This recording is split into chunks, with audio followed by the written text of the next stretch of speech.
Simple గా చెప్పాలంటే ఇదో serious sewage September story. Confuse అవ్వద్దు, ఎందుకంటే మీరు వినాల్సిందే, మేము చెప్పాల్సింది చాలానే ఉంది. ఇది హైదరాబాద్ లో సీవేజ్ ట్రీట్మెంట్ ప్లాంట్ల ప్రోగ్రెస్ కు సంబంధించిన రిపోర్ట్ కార్డ్ లాంటిది అన్నట్లు. అందుకే చూపు తిప్పుకోకుండా చూడండి. సిటీలో ఎస్టీపీల నిర్మాణంపై హైదరాబాద్ వాసులకు బీఆర్ఎస్ కట్టిన పింక్ రిబ్బన్లు తొలగిపోయాయి. ముఖ్యమంత్రి గారు తెలుసుకోవాల్సింది ఏంటంటే కొత్తగా మీరు శుద్ధి చేసేదైతే ఏమీ లేదు. ఎందుకంటే ఆల్రెడీ సివరేజ్ ట్రీట్మెంట్ ప్లాంట్లు సంపూర్ణంగా మా ప్రభుత్వమే ప్రారంభించింది. అవి దాదాపుగా పూర్తయ్యే దశకు వచ్చినాయి. మీరు డబ్బులు ఇస్తే ఇంకో 2-3 నెలల్లో మొత్తం పూర్తయిపోతాయి. మరి 4,000 కోట్లు ఖర్చు పెట్టి మొత్తం 100% సివరేజ్ ట్రీట్మెంట్ అయిపోయిన తర్వాత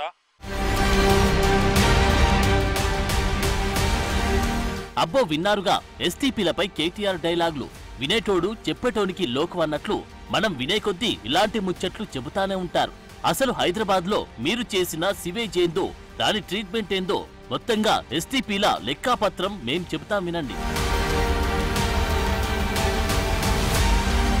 అది 2019 సెప్టెంబర్.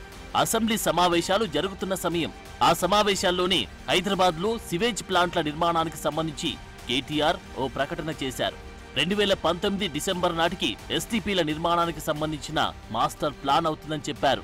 అక్కడ కట్ చేస్తే మళ్ళీ 2020 సెప్టెంబర్లో 17 ఎస్టీపీల నిర్మాణానికి టెండర్ పిలిచింది అప్పటి ప్రభుత్వం. ఇందుకోసం 1,081.75 కోట్ల బడ్జెట్ ని కేటాయించారు. ఇక్కడి దాకా ఓకే. ఆ తర్వాతే అసలు కథ మొదలైంది. హైదరాబాద్ లో 100% సివేజ్ ట్రీట్మెంట్ కోసం ప్రణాళికలు సిద్ధం చేశామని సెప్టెంబర్ 23, 2021న ఆనాటి మున్సిపల్ శాఖ మంత్రి కేటీఆర్ ఓ ప్రకటన విడుదల చేశారు. దానికి సంబంధించి ఆ తర్వాతి రోజు ఆయన చేసిన ట్వీట్ ఇది. 2021 సెప్టెంబర్ 24న ఉదయం 9:10 కేటీఆర్ చేసిన ట్వీట్ ఇది. అందులో ఆయనేం రాసుకొచ్చారంటే 1,260 MLDల మురుగునీటిని శుద్ధి చేసే సామర్థ్యం కలిగిన 31 ఎస్టీపీలను నిర్మించబోతున్నట్లు చెప్పుకొచ్చారు. ఇందుకోసం నాటి ముఖ్యమంత్రి కేసీఆర్ 3,866 కోట్ల రూపాయలను మంజూరు చేసినట్లుగా తెలిపారు. ఈ ట్వీట్ చేసిన ఏడాదికి ఎస్టీపీల నిర్మాణానికి సంబంధించి కేటీఆర్ నుంచి మరో ట్వీట్ వచ్చింది. 2022 సెప్టెంబర్ 24న కేటీఆర్ చేసిన ట్వీట్ ఇది. 2023 ఎండాకాలం మొదలయ్యే సమయానికి మొత్తం 31 ఎస్టీపీలను పూర్తి చేస్తామని చెప్పారు. తర్వాత 6 నెలలకు ఎండాకాలం వచ్చింది గాని ఎస్టీపీలు అందుబాటులోకి రాలేదు. అలా 2023లో మార్చి దాటింది. తర్వాత ఏప్రిల్, మే, జూన్ ఒకదాని తర్వాత ఒకటి దాటుకుంటూ వెళ్లిపోయాయి కానీ సివేజ్ ట్రీట్మెంట్ ప్లాంట్లు మాత్రం పూర్తి కాలేదు. సరిగ్గా ఇదే సమయంలో జూలై 1, 2023 రోజున కేటీఆర్ నుంచి మరో ట్వీట్ వచ్చింది. మొత్తం 31 ఎస్టీపీలు కడతామని చెప్పాం కదా, అందులో మొదటిది ఈ రోజు ప్రారంభిస్తున్నాం, మిగతావి 2023 సెప్టెంబర్ నాటికి పూర్తి చేస్తాం. హైదరాబాద్ ను 100% మురుగునీటి శుద్ధి చేసే సిటీగా మారుస్తామని చెప్పారు. కానీ ఫైనల్ గా బీఆర్ఎస్ ప్రభుత్వం దిగిపోయే నాటికి ఎన్ని ఎస్టీపీలు పూర్తయ్యాయో తెలుసా? కేవలం 4 మాత్రమే. కోకాపేట, దుర్గం చెరువు, పెద్ద చెరువు, నల్ల చెరువు ప్రాంతాల్లోని ఎస్టీపీలు అందుబాటులోకి వచ్చాయి. బీఆర్ఎస్ అసంపూర్తిగా వదిలేసిన ఎస్టీపీలలో కాంగ్రెస్ ప్రభుత్వం ఏర్పడ్డాక పూర్తయినవే 6 ఉన్నాయి. నాగోల్, ఫతేనగర్, మీరాలం, కాజాకుంట, మియాపూర్, పటేల్ చెరువు ఎస్టీపీలు ఇటీవలే నిర్మాణం పూర్తి చేసుకుని ప్రారంభానికి సిద్ధంగా ఉన్నాయి. కొత్త ప్రభుత్వం ఏర్పడిన ఈ కొన్ని నెలల్లోని 6 సివేజ్ ప్లాంట్ల నిర్మాణం పూర్తయింది.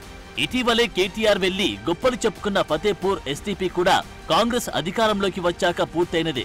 మరి గడిచిన 5 ఏళ్లలో బీఆర్ఎస్ ప్రభుత్వం చేసిందేమిటి? కేసీఆర్ మాత్రం మొత్తం మేమే చేశాం, ఇక మీరు చేయడానికి ఏముంది అన్నట్లుగా మాట్లాడుతున్నారు కానీ గ్రౌండ్ రియాలిటీ మాత్రం మరోలా కనిపిస్తోంది. దీనికేం చెబుతారు కేటీఆర్? గత 10 ఏళ్లలో హైదరాబాద్ కోర్ సిటీకి దగ్గరలో జనావాసాలు పెరిగిపోయాయి. ముఖ్యంగా మూసీ పరివాహక ప్రాంతాల్లో వేలాది మంది జనం శాశ్వత నివాసాలు ఏర్పరచుకున్నారు. అటు ఉప్పల్ వైపు గాని, ఇటు గండిపేట, నార్సింగి, హిమాయత్ నగర్, మంచిరేవుల, కోకాపేట, మొకీలా, శంకర్పల్లి ఏరియాల్లో అర్బన్ కాలనీలు పుట్టుకొచ్చాయి. ఇవన్నీ మూసీకి చాలా దగ్గరలోనే డెవలప్ అయ్యాయి. బీఆర్ఎస్ చెప్పిన గడువులోగా ఈ సివేజ్ ట్రీట్మెంట్ ప్లాంట్లను పూర్తి చేయకపోవడం వల్ల ఆ కాలనీలో నుంచి వచ్చే మురుగునీరంతా మూసీలోకి చేరుతుంది.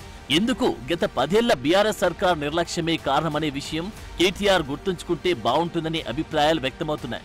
పైగా ఇప్పుడు కాంగ్రెస్ ప్రభుత్వం మూసీ ప్రక్షాళనపై దృష్టి పెడితే సపోర్ట్ చేయాల్సింది పోయి దానిపైన రాజకీయం మొదలుపెట్టింది బీఆర్ఎస్. ఏదేమైనా సరే వీలైనంత త్వరగా మిగిలిన ఎస్టీపీల నిర్మాణం కూడా పూర్తి చేసేందుకు కాంగ్రెస్ ప్రభుత్వం కసరత్తు చేస్తోంది. ఊరు ఊరుకో జమ్మి చెట్టు, గుడి గుడికో జమ్మి చెట్టు కార్యక్రమ పోస్టర్ను స్వర్ణగిరి ఆలయ పూజారి చేతుల మీదుగా ఆవిష్కరించారు రాజ్యసభ మాజీ సభ్యులు సంతోష్ కుమార్. తెలంగాణ వ్యాప్తంగా దేవాలయాలకు 10,000 జమ్మి చెట్లు పంపిణీ చేస్తామని చెప్పారు. దసరా పండుగ సందర్భంగా ఈ వినూత్న కార్యక్రమానికి శ్రీకారం చుడతానున్నారు.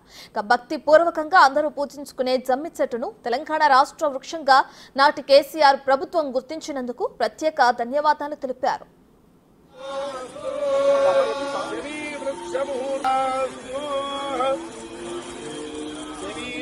Ini